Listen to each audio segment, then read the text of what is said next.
இது வரைக்கும் சப்ஸ்கிரைப் பண்ணாத நம்ம சேனலை சப்ஸ்கிரைப் பண்ணிக்கோங்க. இத்துடன் தொடர்ந்து வீடியோ வரணும்னா பக்கத்தில் இருக்க பெல் ஐகானை கிளிக் பண்ணிக்கோங்க. இமயமாகத்தானே உளிவியாகப்பட்டவர் தன் தந்தையராகப்பட்ட நாகராஜ மன்னனாகப்பட்டவர் கண்ணனோடி கானகத்தில் விட்டு விட்டார். என காப்பாற்ற யாருமில்லை என்று உளிவியாகப்பட்டவர் கூப்பிடும் போது அதே சமயத்தில் மாய பெருமாளாகப்பட்டவர் இப்பொழுது தர்பார் அவரால் மற்ற செய்கின்றார்.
பெருமாள் வந்துக்கிறாப்படி உங்க குல தெய்வம் உங்க கையில உள்ளதை போட்டு கும்பிட்டு அவர்கிட்ட ஆசீர்வாதங்க. உங்களுக்கு ஒரு புண்ணியம் இந்த கோயில் கும்பாபிஷேகத்து நின்று எங்களுக்கெல்லாம் யாருக்கும் வேணாம்.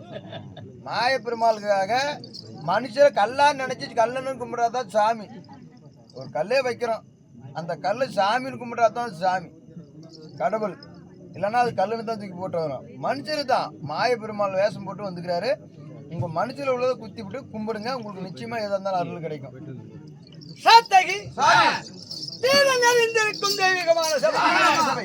இந்த தெய்வீகமான சபையில் ஆண்களாக பிறந்த அப்பமார்களும் பெண்களாக பிறந்த நம்ம தாய் குலமும் இன்னும் கலையை கற்றுணர்ந்த குரு மாமேதர்களும் வந்திருக்கிறார்கள்.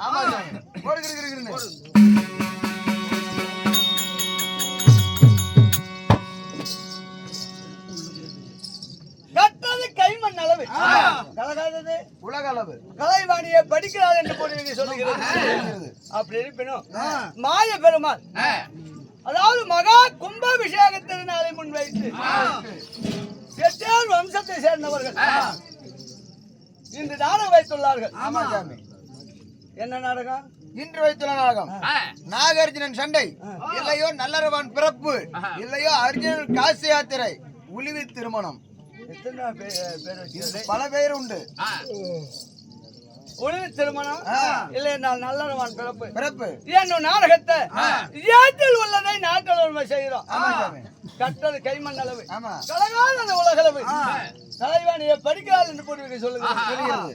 அப்படி இருப்பினும் இந்த மாய பெருமாளுக்காக நாகக்கண்ணி கல்யாணம் நல்லறவான் பிறப்பு என்ன நாடகத்தை ஏற்றில் உள்ளதை நாட்டில் உண்மை செய்ய போகிறோம். இந்த நாடகத்தில் ஏதேனும் குற்றம் குறை இருப்பினும் உங்கள் பிள்ளைகள் போல் பாவித்து எங்களை மன்னிக்கும்படி சிறந்தாலும் வணங்குகின்றேன்.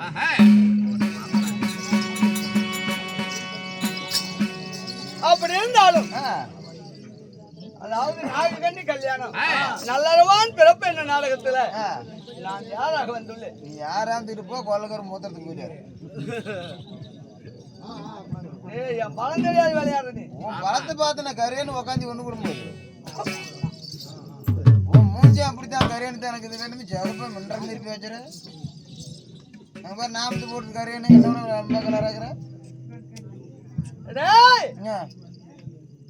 நான் யார்? என்னுடைய நாமதங்கள் என்ன? உன் பேர் நல்லா தெரியுமா? எப்படி? முதுமிடி ரமேஷ். அதை சொல்றதுக்காக வந்து ஆ, இந்த நாடகத்தில் நாங்க சொன்னா தெரிஞ்சாமி எனக்காக அன்பளிப்பு கொடுத்தார்களே ஆமா ஆமா. அவர்கள் குடும்பம் அதிகாலையில அருகு போல் வேறுண்டு மூங்கில் போல் தலைதளித்து அந்த எம்பெருமான் கோபுரம் எப்படி ஆண்டு காண்டு ஓங்கி வளர்கிறதோ அவர் குடியார வளர வேண்டும். ஆமாப்பா. இருந்தாலும் இந்த ராஜசபையில் சிங்கார மேடையில நான் ஓடி வந்தேன். நான் யாரு? சாமி நடந்து தானே வந்தேன். எங்க ஓடி ஓடி வந்தேன்? என்ன பைபாஸ் ரோட்ல ஓடுனேன்? நான் சாப்பு கொடுத்துருவேன். சாப்பு கொடுத்துருவாரு சாமி கடவுள. நீ தூங்குற அப்புறம் பேசிக்கலாம். நான் யார்? என்னுடைய நாமதி என்ன? எனக்கு சாபம் கொடுத்துருவா. என்ன? எனக்கு சாபமா? எனக்கு சாபம் கொடுக்குறவங்க செத்து போயிருவாங்க. சாபமா சாவா? எப்படி சொல்றேன்? எப்படின்னு கேளு. நானும் குரலுக்காரன் எங்க பெரும்பால தான் 500 ரூபாய் இட்லி கடை கடன் சொல்லி சொன்னோம். அவன் இப்படி வரும்போது கூத்து வரும்போது போனீங்கன்னா வரமாட்டேங்கிறான், நாஜமா போயிருக்கான்ட்டான். நாங்க இப்படி கூத்தாடி விட்டு பூந்து போனோம். திருப்பி லாரிக்காரன் என்ன பண்ணா, இட்லி கடையோட காலி பண்ணிட்டு போனான். அவ சாபம் வச்சு அவத்தான் செத்தா. அப்ப உனக்கு சாபமா சாவா? உனக்கு தேவையில்ல, எனக்கு சாபம் கொடுத்தா செத்து போடுவாங்க. பாக்கலாம்டா. சாபமா சாவா? உன்னை கல்லாக திட்டு என்ன பெருத்த கல்லா திட்டின்னு வச்சுக்க, என்கிட்ட இருக்கிற சின்ன உளி வச்சு உடைச்சு போட்டு போயிருவேன். நெருப்பாக திட்டுப்பேன். என்ன அக்குன்னு நெருப்பா திட்டியா? அக்குன்னு நெருப்பா திட்டுச்சுன்னா சிப்ப திறந்து விட்டு மூத்தரத்து விட்டு அமைப்பேன்.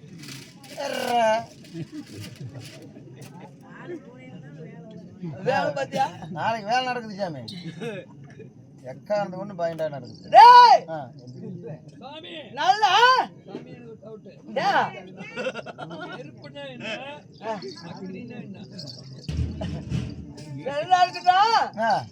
எப்பொழுது என்னை ஏத்து பயந்து பேசி விட்டாயோ, நல்ல தக்க நேரத்துல நல்ல சமயம் பார்த்து இந்த பொருள் வரவாள். ஐயோ சாமியை கொடுக்க ஒரே பிரச்சனை.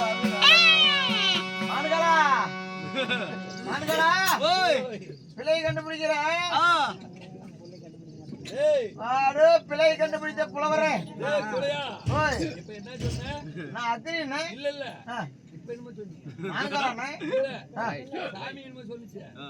நெருப்பு நிச்சய சுண்ணி எந்திரிக்காம போகணுங்கதா. அது எந்திரிச்சாத்தான் என்ன, எந்திரிக்காத போடத்தான் என்ன, அது எதுக்கு பிரயோஜனம் இருக்கு? நம்ம குடும்பத்துக்கு எடுத்து போவாங்க சாமி. வாசாமி பேசுறேன். பாக்குறவங்களும் பொண்ணு கொடுக்க மாட்டேறாங்க. அதையும் அத்தைகிட்ட காட்டி போயிடுச்சு. ஏசாமி எங்க ஒத்தைகிட்ட காட்டினியா? காட்டி மொத்தம் என் பேரும் கோவிந்த் தானே, உன் பேரும் கோவிந்த் தானே. கோவிந்தன் ஆக்கிறீங்க பூராமே வாய்மையில வச்சிருக்கிறீங்க.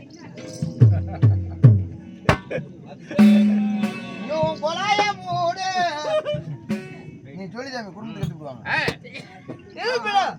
இன்னும் கொஞ்ச நேரம் இன்னும் 1/2 மணி நேரத்துல அங்க போறோம் கிளம்பணும்னு விடுவாங்க. அதுக்குள்ள அதுக்கு தான் டக்கு டக்குன்னு கதையை ஓட்டிட்டு இருக்கிறேன். இருந்தாலும் நான் யார் என்பதை ராஜாமி சொல்லு சாமி யாரு அவவத்தை நீ தந்தையாலே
சாமி திருமூர்த்தியில் ஒருவனாகிய திருமூர்த்தியில் ஒருவராகிய என் பெயரோ ஸ்ரீமந்த நாராயணன். நீதான் சீமன நாராயணா? ஸ்ரீமந்த நாராயணன் வாயப்பாற கிளம்பி. சாமி பகவானே, உன்னை எதனாலும் தவறா பேசியிருந்தா இந்த மண்ணு புழுதியா போகும். உன் பெயர் ஸ்ரீமந்த நாராயணன். ஸ்ரீமந்த நாராயணன் சாமி மச்சிரி என்னது? மயிர் ஜாமி. அடா மயிர் ஜாமி, மசிறி என்னது ஜாமி? மண்டை மேல அடிக்கா ஜாமி, வளர்ற பையனை. வளரையா? ஒண்ணுமேவா? 35 ஆகி இன்னும் வளரையா? 70 வருஷம் வளருவான். ஆடி வந்தா தான் ஜாமி 18. ஆடி வந்தா 18 தான், உங்களுக்கு 35 தான். சிலிண்டர் வயது இருந்துட்டு இன்னும் எங்கடா வளர்றேன்? ஏடா காலையா ஏன் தூங்கிட்டு போல வாயில் வச்சு சொல்லி விட்டுருவாங்க ஓசை. சிலிண்டர் தான். என்ன ஓசை? சிலிண்டர் ஓசைடா. இருந்தாலும் என் பேர் சிறுமந்த நாராயணாக இருந்தாலும் நீ ஒரு கடவுள். அகம் என்னும் விளையாட்டு 1008, என் அவதாரம் 108. இருந்தாலும் என் தங்கையாகப்பட்ட ஒளிவியாகப்பட்டவள் அழுது குழம்பு கொண்டு இருக்கிறார். என்ன காரணம் என்று தெரியவில்லை. இருந்தாலும் என் மனைவி அழைத்து ஒரு வார்த்தை சொல்லிட்டு என் தங்கையை பார்க்க போகணும். சரி வீட்டுக்காரிங்கதா? சரி கூட்டு வரம்பா. சரி, ஊட்டுவா. கொண்டாடி பேருனா ஆதிலட்சுமி. கூட்டு வரம்பா.